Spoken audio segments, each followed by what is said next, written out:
I got this idea that I wanted to bring about a slow dancing revolution, because I was starting to learn all the benefits of learning how to dance, and I was just seeing what it was doing for these couples in front of me. And so I loved that Stan, paired with social media, gave me the opportunity to make a slow dancing revolution. So I've had what do you sell? So Slow Dancing 101 date night course, and there are a couple of other ones, but then I also choreograph first dances for people which is really, really fun. And so now over 8,000 people have ditched the hug and waddle through the Slow Dancing 101. So I am looking to expand. I'm going to do like a 6-month container. You were talking about implementation of like helping couples actually just work on intimacy and play. Yeah, cause that's you just took because that's the first Yes. You're doing something very important, and I think there's some real building blocks. Yes, for sure. That gets into like the value of salvaging a marriage is very high. Emotionally, and for some people financially. Real talk though, like there's a lot of people who are in a marriage that they're struggling with, and the only reason they're staying in it is financially.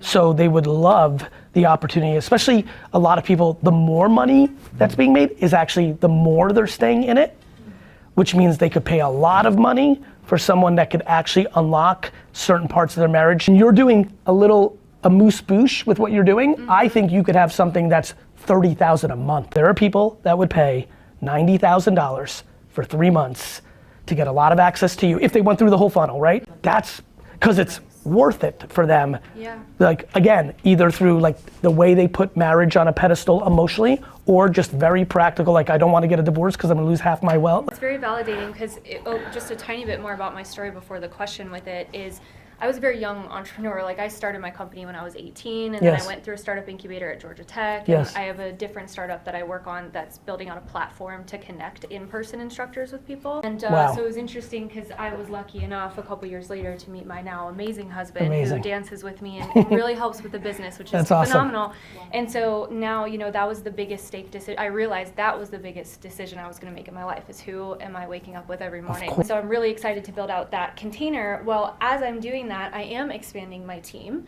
and I'm finding like I'm a pretty type B entrepreneur. I would love to like hear how I can be there for my team if I'm a bat. And in terms of kind of showing up for them, like if I'm pretty type B and I'm like all over the place, what is the best way, like a baseline skill I need to have to be a good leader? To be empathetic that you're that person. To yourself or to others?